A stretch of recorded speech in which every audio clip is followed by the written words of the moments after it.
year, another waifu tier list. Guys, if you haven't been paying attention for the last little bit, or you're new to the channel, we always do a updated waifu tier list of Genshin Impact every year. And of course, I am always joined by one of my best friends and a Mona simp. His name is Anthony J-Mo. J-Mo, say hi. Yeah, me, Anthony J-Mo. Back on the scene. You know what's crazy though? You said waifu tier list. We have husbandos as well. That's fair. It is a waifu and husbando tier list. We don't discriminate here. We rate the good boys and the good girls and the mommies and the daddies. We rate them all here. So and the bad boys and the bad girls. And wink, wink. The dangers. The dangers. But as you could probably see on the screen right now, this was last year's tier list. Now, of course, we did make a few changes in getting rid of, like, I think, what, 2 different tiers, and kind of merged one of them or 2 of them together. So let's talk about those changes really quick. J-Mo, what were the changes to the tier list that were made? Okay, so we had one too many tier lists in our previous one. We had like a to be determined, we had just a straight danger zone, we had an FBI zone, and then obviously we have our typical friends, boyfriend, husband, girlfriend, wife type stuff like that.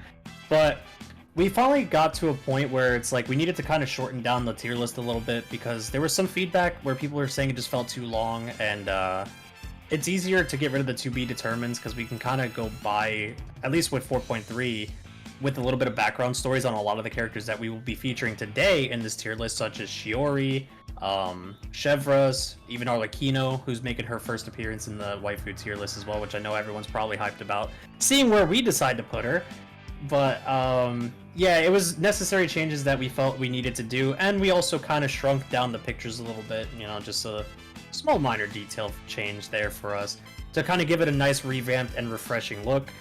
And yeah, just happy to keep adding more characters and doing this every patch with you. It's been a lot of fun. I really do like this series a lot. It's nice to see where the direction of the game is going, and if things have progressed, like creatively wise within the Hoyoverse developing team for Genshin Impact. So I'm excited to do this. I am excited as well. Like, every year we look forward to it. Every time a new character is announced, whether it be a husbando or a waifu, we are always super happy to see them because we know it's a new addition to the tier list, and this year's is no exception. However, let's first start out with some minor changes, as last year, we started this about, you know, a full year ago. It's crazy to think that Genshin is on its 4th year. But we now need to look at this and say, hey, there's some changes we need to make. So first things first, let's talk about the waifu zone. I know, J-Mo, you said a couple already that you think should be dropped down. Who do you think? So for me, well, Raiden can't count here. I'm not going to discuss Raiden with everybody because I will lose that debate every day of the week. You will. But I actually, in my tier list, Taisha will show my tier list at the very end, but I actually have Yelan, Shenhe, Ningguang, and Lisa in friend zone. It's That's some crazy. creative changes. That's even crazy. the young Madam Ping and Jean are in friend zone as well. That's crazy to me. However, I will say young Madam Ping, because we don't know much about her, I would definitely have to say that she could go into friend zone. Like that one to me makes sense. We don't know too much about her. But I still find it crazy that you would put Shenhe, Yelan, and Ningguang in friend zone. I find that just blasphemous. Well, for me, if it's in terms of just design, I feel that would bump most of them up into waifu zone. But at the end of the day, we're also talking about personality's sake and just what they have to offer. Shenhe doesn't really have a whole lot going for her, and I hate to be the person to say it. We just don't see enough of her. Maybe that changes within 4.4. I don't think I'm supposed to say that, but and then Yelan's kind of the same way. Her profession, her mysterious personality, just to me does not make her feel like a waifu outside of her looks. Even Yae Miko to some extent, but You watch your tongue. You watch your tongue, sir. Respectable job. Okay, but so here is the biggest difference as well. And I'll just leave it in this I guess, retrospect, I do not vibe with the Dami Mami energy. So for me, it's easier for me to bump them down. The only exception I've made in a Dami Mami presence has been Clorinde, and on my tier list, she's not even in waifu zone. Well, before we get into Clorinde, we're gonna go ahead and first, since those were really the only changes that you made, and the only change that I made was bumping down Madam Ping, younger version, into the friend zone. Let's go ahead and talk about some rules first. So, first things first, understand y'all that these are just objective. This is how we feel should be the ratings of them. So, if you have differences, let us know on Twitter, where you could actually post your tier list, and I'll be posting a link to this tier list so you could show us, or let us know in the comments down below. Secondly, remember that also we are judging on certain criteria. We're not saying that these ones are hot or not or anything like that. We're saying how would they be as a partner, whether it be a husbando, a boyfriend, a waifu, or a girlfriend. That's how we're looking at these. So understand that those are just objective opinions in regards to that. And of course, danger and FBI zone. I think you can kind of grasp on what that is. And yeah, that list is very long. Now, danger zone means characters that we feel would probably try to kill us in some way, shape, or form without actually loving us. Or FBI zone, they just look too damn young, and it's to the point to where they are very, very small, aka your little ones like Klee and Chi-Chi, like Mika, stuff like that. So, at the end of the day, again, objective. Don't worry about it too much, but so far this is our tier list. So let's go ahead and dive into the new ones, because we have a good list of new ones to go through. So let's start with Alhaitham. Where you thinking for him? Okay, I actually put him in Husbando only because his looks added to it. In my list, I was gonna put him in boyfriend zone, and I know we said we don't discriminate by looks, but hear me out. He has a very stable way of living. He's shown that time and time again in the Sumeru quests.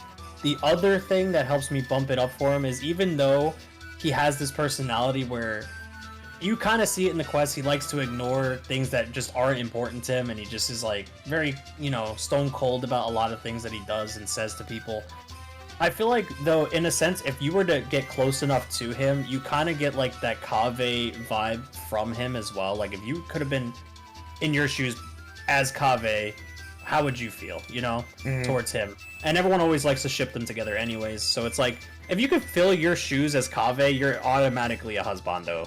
In that list for him anyways. I have to definitely agree with that, because I feel like Alhaitham is one of those guys where, like, he doesn't care about certain things, but what he does care about is the bonds that he makes. You could see it even with the Traveler. Like, he's very, like, open with the Traveler as you go through the story. He hides a little bit, but at the same time, it's for the benefit of what's going on around. And then once it's revealed, he fully explains it to you, like, this is why I did it. He doesn't lie to you. He just says, hey, this is something I can't tell you yet, And I feel as though, yes, he has a very stable type of job. He's highly renowned in Sumeru, so he's definitely worthy of the husbando zone. And I think that he'd be one of those characters that would be great for it. I kind of want to keep on with the Sumeru / characters that have come from other places before we get into Fontaine. I hope you don't mind that. Oh, that is perfectly okay. So let's go into Baiju. Now I'm gonna head this one because I'm a Baiju stand, brother, and I'm going to put Baiju into Husbando. Now the reason why I say Baiju is Husbando, simply because of the fact that, well, not simply because, one, he's a great character. Like, you already see him kind of be fatherly with Chi-Chi, and that just goes to show you how much of a father figure he can be. And it makes the most sense with that. Not only that, obviously, like, I'm a straight dude. He's attractive. Come on now. The dude's got looks. And not only that, but he's got a good job. He runs a medical facility for LIYUE, so it's stable income at the very least. For the most part, I know that they've said that there's times when he doesn't have a lot of money, but it's still a very well-renowned business in LIYUE, so I would definitely say that he's well deserving of Husbando tier. Even though he is a little sicky, he might not be there for long, who knows, but he's gonna be there for you and, of course, Chi-Chi being the child. Yep. Yep. You said Chi-Chi being the child, and I'm just like, no. There's not much else to say. Like, he fits the dad husbando role. Like, it's just I think he's like one of the shining examples of a husbando. Like, yeah, definitely, I can see it. So, all right. Outside of Fontaine, what is the next character you would like to pull up? Well, Faruzan. Faruzan? All right, bet. We're just going straight in order. I think Faruzan would be our best bet. Honestly, I feel her personality is definitely stuck in the past. Mm-hmm. You see that a lot. She doesn't really age all that much from where she was, even in today's current society. I would say friend zone at best. She doesn't really give any girlfriend type vibes off, or if she did, she'd probably be really, really annoying. Mm-hmm. No offense. You'd have to have a very specific and unique personality to want to say that you can throw Faruzan at most in girlfriend. I don't see her being a waifu. If she looked more of the part as an older character, waifu would be very easy for her. But honestly, for me, her looks don't give me that vibe enough. I honestly will stick her in friend zone solely because I don't like her personality. No, that's fair. I have her in friend zone too. So. I'm one of those people where I would go, like, we would go out as a group of friends and she'd be the one that would just be like, huh, typical, you know, blah, blah, blah. And I'd just be like, I want to strangle her so much. But at the end of the day, if I saw somebody like going after her or picking on her, I'd still stand up for her. I'd be like, no, back off my friend. And then she'd say something and be like, shut up, father, son.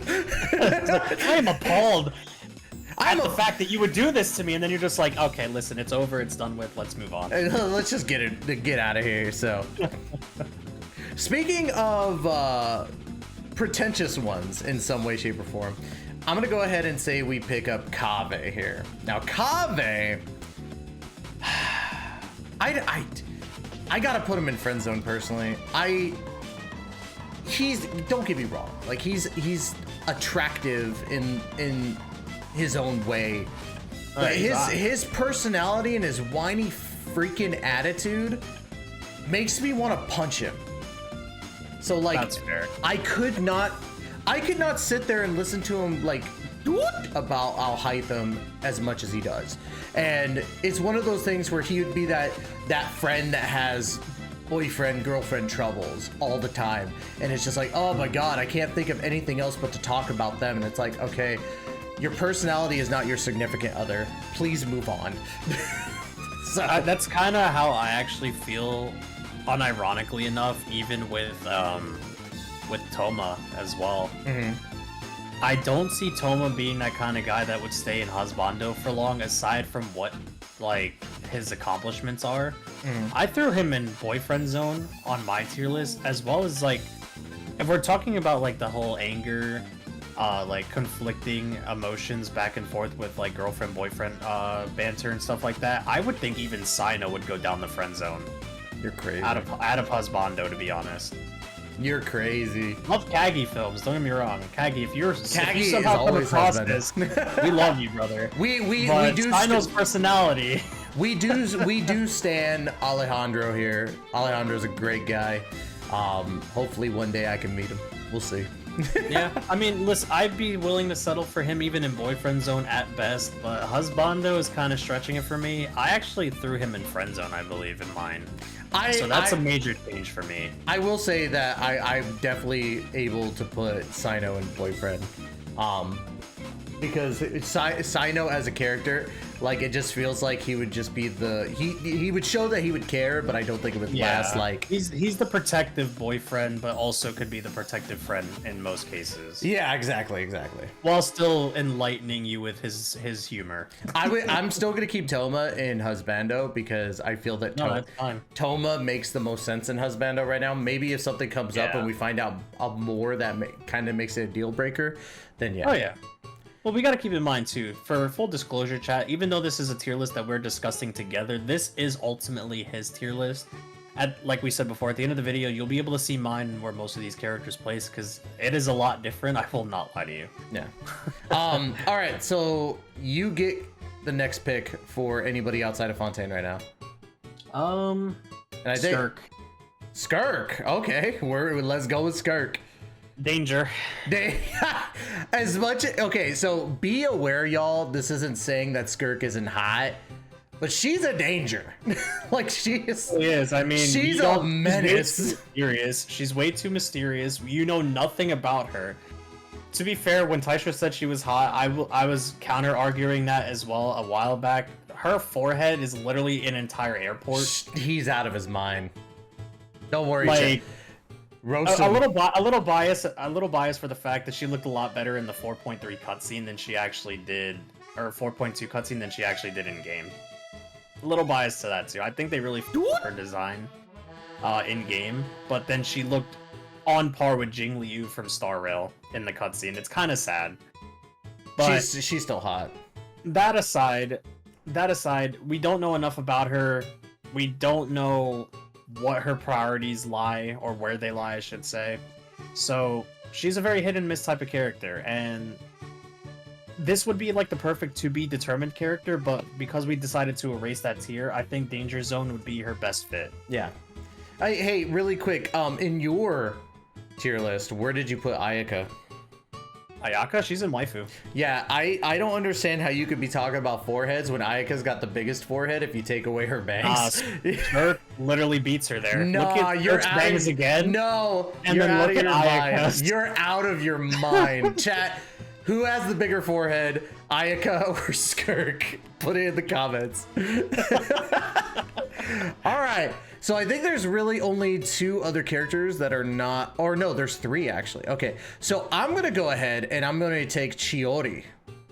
Now Chiori has a very good business sense, very respectable, very blunt about what she says. I don't think I could put her in waifu, but I would definitely put her in girlfriend. I think that she'd be great in regards to being that significant other, but I feel like she's also more than willing to go through an argument, even if she might know that she's wrong, and just for the sake of the argument. Right. Because like I threw her in friend zone. So okay, why'd you put her in friend zone? I don't get a lot of positive vibes from her, to be honest. She has connections, which is good, but I also feel like she has a little too many underground connections. And while she does her part to help, and she runs a really good business, obviously a very successful one at that, I just feel like there's a part of me in seeing the Roses and Muskets current event that is out in Genshin Impact right now. By the way, if you're not playing Genshin Impact, play it. Play Genshin Shameless plug Impact. for Genshin. But the storyline's really great. I can't vibe with her personality. I feel like she'd be that kind of person where it's like, if I had her as a friend, I can settle for that because I would never grow feelings for her personally. I need to see more of her. The Roses and Muskets really kind of just gave us an introduction to her, and we're probably gonna find out more of her within the next few updates. But as of what I've seen so far, that's why I put her in girlfriend. Yeah, I'd be wagering, because hear me out. Obviously, due to the circumstances of like new characters and stuff, I will say I think this is a good segue to figure out where we're putting Chevreuse first. Well, that way we can kind of knock out. We still have two characters that are not Fontaine. Oh yeah, but we can talk a bit about Chevreuse, or at least I can. If you haven't completed the event, this will kind of just be an on me type of thing. I think, relatively speaking, both of the characters that are in that event would be in girlfriend zone. At least in our tier list, she's in friend zone for me as well, and I'll explain kind of why. I feel like she has an overfixation for her occupation, which can definitely knock her down out of waifu zone for me. But she has a really stable job. We've seen that with her. She's literally the head of a platoon in the security officer's patrol. Her personality is a bit cold as well, and I feel like that does change towards the end of the quest, which is why I'm willing to bump her up in girlfriend zone, because she shows compassion. And I think that's a very important thing that, for me, I did not see in Chiori. I feel the same way in that regard. Like, I feel that Chevreuse she couldn't fit the waifu role, in my opinion, because I feel like she's too into her job. Yeah. Too into it. But I also feel that she has room to get up into waifu zone because, again, like, she's shown that emotion. She's able to actually, like, be patient. Like, that's the biggest thing about her, is patience. Like, you could see that throughout the story. Like, she's waiting for certain things to happen. So that's, I will agree that I think Chevreuse is a good girlfriend zone. Definitely better candidate than Chiori at the moment. Yeah. Just my personal opinion, though. I'm gonna go ahead and rip the band-aid of the next one. Gaming, friend zone. When you said 3, I counted 1. No, Gaming is Inazuma. Yeah, but we also have never seen him, so it's hard to really. That's why I put him in just friend zone. Him. That's why I wanted to knock out the roses and muskets thing for a little bit, because I know next I'm just gonna choose Kirara, because at this point we kind of have to. Yeah, so Gaming, friend zone, and I think it's universal. We just don't know anything about him. Yeah, and it's gonna be the same for me even with Kirara. We don't know a lot about her aside from her occupation, and she seems to be someone who's on the road 24/7. She would not be a good girlfriend. She would not be a good waifu. She's a friend zone at best. I'm sorry. I don't think that she couldn't be a good girlfriend, but I will say for me, friend zone. Like, she's got the attractiveness, and I feel like when you're with her, she's focusing on that time with you, but at the same time, like, she seems like she's always way too busy, especially with the whole parcel delivery thing. Yeah, she's very invested into her occupation, similarly to Chevreuse, but I feel like Chevreuse has a lot more leeway with her occupation, given how they wrote her off in the event comparatively to Kirara. It seems like Kirara is always on the go. Chevreuse is stationed in Fontaine. Kirara is everywhere. So you could be like a week and then you see her, and then 2 months later, because she's always on deliveries, and then you see her. You know, until that business grows and she's able to take some time off, you're not going to really be able to see Kirara that much. Yep. All right, so I'm going to go ahead and pick a Husbando, because I think that we need to hit those first. I think Neuvillette, easy Husbando. Neuvillette is patient. He's powerful. He's got, like, world-renowned status. I don't want to spoil too much. I almost spoiled a little bit. He's the pretty boy. He's the pretty boy. Who's a good boy.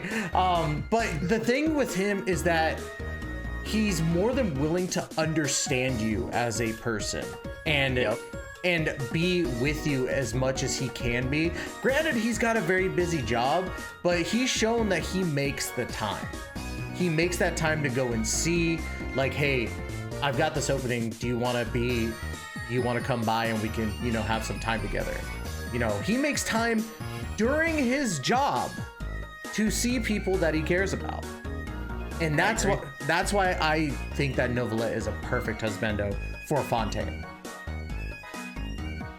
No disputes. All right. If there's no disputes, you get to choose next. Wriothesley. Boyfriend. Okay, I can agree with that. Go ahead, give your reason. Granted, he's got the stable business and everything working, but I also feel like he's kind of got a lot of a temper as well, and he's very fixated, again, much like a couple of these other characters that we mentioned, in his work. So, running the Fortress of Meropide, meaning if he were to be a husbando, you'd basically have to live in the fortress. I picture Wriothesley as one of those guys that's like one of the cops, like from those shows, where he's like, he comes home late and you're like, honey, it's getting late. Are you okay? He's like, I'm just tired, you know, working at all these shifts. And you're just like, come on, it's not that bad. And he goes, get off me, woman. You know, just like, and then he goes, unless you're Clorinde, and then it's roles reversed. Get and he's trying to be on top of her. and then he's like, he's just like, sorry, honey, I'm too much for the force. But no, he's got the looks. He's a really appealing character, to be honest. I don't know. It's just, he's kind of got a lot going on behind the scenes that you just don't know. about him. True. So I'll go ahead and pick the next one, and I'm gonna pick an easy one. Freminet is Danger Zone for me, or FBI Open Up. I feel that, like, I don't know. I just feel like he just seems like super young compared to Lyney and Lynette. I actually put him in friend zone. You put him in friend zone? I mean, I'm willing to do that as too, because that's fair. We do have Chong Yun in them, so yeah, Freminet and friend zone's fine. I could agree with that, but just for me, it just seems like he's way too young to even like understand relationships. Yeah, but luckily in friend zone we don't have to worry about relationships. Yeah, true. That's fair. Easy no. All right, I'm gonna nominate the next one. So Navia waifu. Nah, 100%. Yep, 100. I There's would have to nothing agree you with can that. say about it. If you guys have not played any part of the 4.x patch, you guys are literally losing out on some of the best writing in the game. And Navia, hands down, is one of the first, in my opinion, to ever be nominated for waifu as fast as she was. Oh, Even yeah. before the 4.x update, I was like, this character's going to be a waifu guaranteed. So the thing that I really like about Navia's story is that it started in 4.0, and you got to see the range of emotions, the stuff that she's gone through, and how she's persevered, how much she cares about people, and it's crazy that that, like, if you look at characters that are poster children for like updates, for me, I would even say, like, while Nahida was a poster child for Sumeru, Alhaitham was one of those ones that we got to see the most, and also Sino. But for Fontaine, Navia has been that consistent character in every update that's been there to some degree in the story. Yep. So I would 100% agree. And it's crazy because you go from seeing her in like one of her most naive states, you know, where she's still being carried by, you know, a lot of the people from Poisson. Like, she's still able to stand her own ground. There's no ifs, ands, or buts about that. But without spoiling anything, she's a very independent and dependable person, and I think that's a very important fact about her that shouldn't be overlooked. Let me put it that way. yeah. But she's appealing. She's very loving and caring of not only herself, but everybody else around her as well. So she just has this personality that can easily draw anybody into wanting to see her in more of a light outside of a girlfriend zone. Fair, I agree. Now I'm gonna pick one that's I'm teetering on.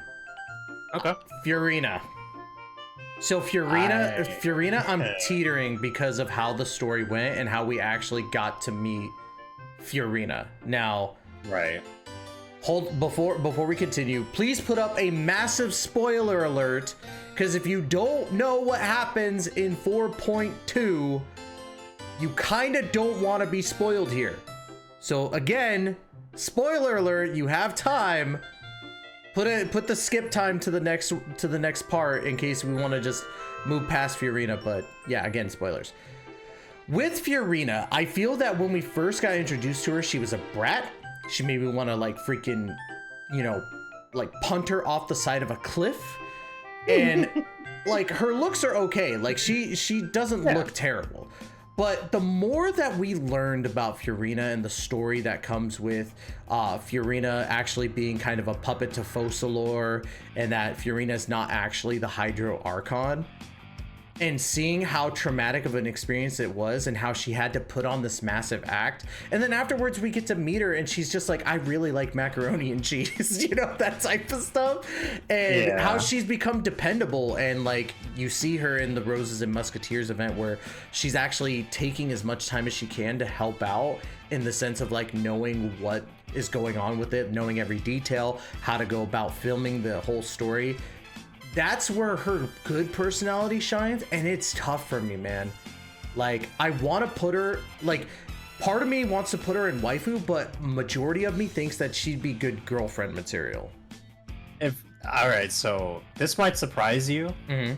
I have her in girlfriend. Okay. I didn't even have to think about that. Mm-hmm. And there's one funny reason and one legitimate reason. Mm-hmm. The funny reason first, I don't think anybody would settle for having macaroni every single night if she was a wife. That's fair. That's fair. That's fair. But Secondly, and it's gonna come from a deep place for me as well, because I've experienced things like this before, like with other friends and stuff like that. After knowing the kind of life that Freminet actually had to go through, I would feel more or less that I'm tying her down if I were to put her in as a wife in any type of shape or form. She's already been in a part of her life where she couldn't even live her life for 500 years. That's fair. I feel like tying her down to just a single person would also mean tying her away from what she wants to do in life. Fair. Like, she's finally getting back to where she wants to be on the stage. She wants to, you know, return back to acting and just being the star that she is, you know? And even if she doesn't want to be the star, she has shown that she has interests in other places as well, like, you know, being the director or just finding something to do in relations to a profession that she's been forced to play so long. So it feels like in most cases, her being a part of a relationship or even a marriage would really tie that down a lot. It's still a good profession, but it's like it just feels like he wouldn't be good enough for her. It's you know what I mean? almost like a it's not you, it's me type of thing. Yeah. So I can somewhat agree with that. I feel as though, like, if you're looking at it from like the house and the white picket fence type, bleep that out if you could. Or, if you're thinking about the white picket fence house type waifu type thing, then yeah, you'd be tying her down to one place. But I feel as though, like, you could make an argument like there's traveling husbands and wives, you know, you go and do all sorts of other stuff, but at least I can really understand that, because I feel as though, like, if you tie her down to one thing, then it gets to where, like, she's not fully experiencing life. She for 500 years she was putting on an act. Now let her live her life. So yep. All right, you pick the next one. Okay, so not a lot of choices here. No. And if this goes the way I think it is, you're gonna have the benefit of the doubt of getting the one that I'm specifically leaving for last, because I don't want any part of it. Same. So Lyney and boyfriend.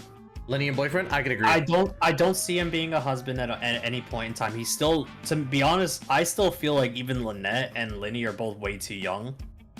Fair. So this might also we allow us to we just can throw do her in both. girlfriend zone. Yeah. I agree on that. They're not quite there yet. Reason why Lyney in boyfriend zone easily is because he has a good profession. You know, he is a renowned magician. It's something that you can experience with him while you're dating him, you know. And Lynette, same thing.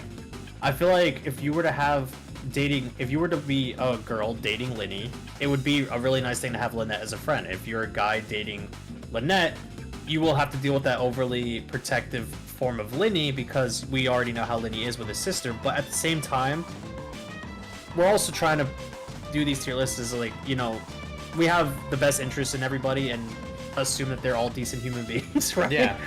After the Lyney and Lynette also go through in their early days, but I can't see them both being any higher than that. I know some people would easily say for Lynette, you know, waifu zone and all that stuff, but I just personally don't see it. But I also can't resonate with them being lower than that. I cannot see them being friend zones because they're just too good of friends, you know? I agree. I think that both of them being in girlfriend/boyfriend makes sense, because you're also getting a package deal. Like, it's almost as if you're marrying into the family, and I don't think I could marry into that family unless it's a certain person, and we'll get to that here in just a moment. So I know which one you're gonna want to take, so I'm gonna be nice to you, and I'm going to take Charlotte. So Charlotte, really? I wanted Charlotte, actually. Did you actually? No, let me hear you out. I want to see where you throw her. I thought you wanted. Okay, we'll get to that. So Charlotte, oh god, I'm teetering between friend zone and girlfriend, because I feel like she'd be a really good girlfriend, but she travels a lot for work. Obviously, she's always fixing on the latest scoop. Like, look at her as the Lois Lane of Fontaine. But not as, like, mature looking. So I think, honestly, for me, I have her in friend zone. You have her in friend zone? Why did you put her in friend zone? I mainly comes down to her profession. Even though it's a profession that she likes, I feel like she's a little too indulged into it, and one where maybe she wouldn't want to make time for being a girlfriend. Like, I feel like she could if she wanted to. But then it's like, let's just hypothetically say you're out on a date in Fontaine and you guys are chilling at, you know, the coffee shop over there, and then a scoop happens, then she's like, oh, I need to get this scoop, and then runs off. So I kind of vibe I get from her. That in my opinion is something that I view as a girlfriend thing. And the reason why I say that is because, like, for me, I find out about news about stuff and I go and I find a time to go and record like ASAP. I feel as though just buy the Steam Bird. No, but just buy the Steam. I can vibe with that because I totally understand how it is. So for me, I would probably put her in girlfriend because it's like, oh yeah, that's fine. She's invested into her profession and she's been doing it for a while. So like, it's the same thing as like if I find a significant other that sees my streaming, I would want them to understand like streaming is my passion. It's the same with, you know, Charlotte. Charlotte is very passionate about the news and she's got to be like, scoops right there, gotta get it. So I could vibe with that. You actually kind of swayed me into girlfriend, even though that was the opposite of what you were trying to say. Oh, well, I mean, it works for you, so, but like, for me, it's a little different because I see it in a different retrospect than you do, which is fine. You know, again, this is what makes his tier list his, essentially. I'm just here to give my own opinions on it. Yeah. Like I said, at the end of the video, we'll be able to see everything comparatively. Yeah, exactly. Clorinde, girlfriend. Girlfriend. Okay. I can't reason with her in waifu, to be honest. She is, don't get me wrong. But I feel she's like hot. I feel like she's the type of wife that the minute you fuck up, you're getting kicked out immediately. And there's less of a problem there if you needed to get a divorce. At least girlfriend zone, she could just drop you at a dime and just be like, I'm out. Listen, I'd settle for that in that aspect than having to go through a divorce with her. Listen, if this was a hotness tier list, she'd be up there. Like, she'd be up at the top because she is extremely hot. That button is holding that wonderful shirt closed. But I have to agree, but with different reasons. Like, for me, I feel like we don't know enough about her. Like, that's also true. We've only seen her a couple times. We know that she's very justice driven, so she's about what's right and what's wrong. She's going to be very invested into her job, as we've seen.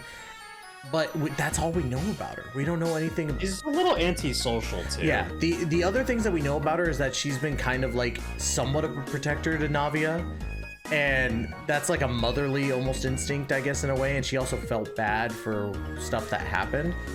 Yeah. But even then, it's like, that's all we really know. So I think if there was to be determined, she'd be there for me. But at the same time, I feel as though like she could make a good girlfriend. Yeah. we know it's last. Yep. I'm pretty sure I know where you're gonna put her, but I'm gonna be the Dami Mommy boy, and I'm gonna say Arlecchino and Waifu. Arlecchino is extremely hot. If there was a type, she'd be very, very close to what I look for. She's intelligent, she's strong, she has a good freaking job. Like, well, of course, with the Fatui, you gotta kind of watch out for that. But I feel as though like she's also very family driven because as we've seen, like even though she's part of the Fatui, like no one is touching Freminet, Lynette, and Lyney without her knowing about it. And she will kill for her family. She will kill for her husband or wife, depending on how she would actually swing. And she's got determination. Now, granted, she does have a little bit of hot-headedness to her, but I feel as though like she only lets it flare up a little bit and then she takes a step back and is like, how can I use this to my advantage? And goes from there. So that's where her intellect comes into play, and that's why I feel she's a great waifu. If not, she'd be in danger zone because she would absolutely murder anyone. That's why I have her in danger zone. She's just I feel like she's very dedicated. She is, don't get me wrong, she's very dedicated to her family, which is a good thing. That's the motherly vibe that most people do want. I just don't, it just doesn't strike a fancy for me. I don't think she's appealing at all. I don't like her eyes. I don't like her face. I think her eyes is one of the like favorite things of mine because it's just like it's turn off for me. You're crazy. You're out of your mind. But then I mean, listen, I know X marks the spot for some people, but it also for me marks death. Looking at them. Crazy. But I mean, I get it. She's not for everybody, so that makes sense. All right, so these are the tier lists. Boom, put them side by side, Ark, if you would be so kind, please. Now, like we kind of already talked about this before. Who is your top waifu, JMO? Oh, Mona. Still Yeah, to this it's day. still Mona. That won't change. Like, don't get me wrong. I've said this numerous times in like voice chats with some friends. So this is only on a hypothetical note. The only reason Nilou is not pushed up there is because Mona exists. Even now with Navia and everybody else that has come out, I would still say had Mona not been a character in Genshin, Nilou would still be my favorite. And then Navia would be next in line. The funny thing is that if you look at our list, they are very vastly different. Vastly different. But no, like mine is still Ganyu. I absolutely love Ganyu. Her personality is perfect. She's a workaholic, just like I am. So yeah, I just say like I vibe with her as much. And probably my second, that's tough, man, because there's so many good ones. Obviously, Cloud Retainer, Yaimiko, Arlecchino. Even Yoimiya's got up there. I think that Yoimiya, like to both me and JMO, has been one of those surprise characters that just keeps getting better with age. Yep. So, but anyways, chat, let us know in the comments down below who you put as your top waifu, or go ahead and take the tier list that's in the description. Make sure that you make up your tier list and go ahead and tweet at us. I'm at Taister Daisetsu, and JMO needs to get on Twitter more. He's at Anthony JMO. It's at the Anthony. Not yeah. You pretentious. I could not get the rights to just Anthony JMO apparently, so I had to settle for the Anthony JMO. You pretentious. But yeah, it's not my fault. Anthony JMO was taken. So any final words before we end the recording here, JMO? Yeah. Plug all your shit. Is better. No, it's not. You got any mind. But yeah. But yeah, you can easily find me on Twitch at twitch.tv/AnthonyJMO. I really only do things there. I have been wanting to try to do new things, especially with YouTube, but I just haven't really been motivated. Like, actually, the funny thing is, Ty, I didn't tell you this, but I was actually supposed to make a recording of my Navia summons, and then due to some circumstances, I didn't have the time to. So I didn't even bother streaming it. I just said, all right, well, I'm here. I'm just going to pull for her, and then, you know, the rest is history. But it's just unlucky because that's just been my luck. So I haven't really done much for YouTube. I mean, you know me with Twitter. Let's not even talk about it. Well, I think that the comment section needs to let us know. Do you think that JMO should post more on Twitter and post more on YouTube? I definitely think he should, but yeah. But anyways, y'all, that's going to be it. You know where I'm at. All my links are down in the description, including all of JMO's as well. So again, thank you so much for giving us the opportunity to entertain you. Let us know about what you think about this tier list. And of course, we will see you in the next tier list. Take care and be safe. Bye-bye.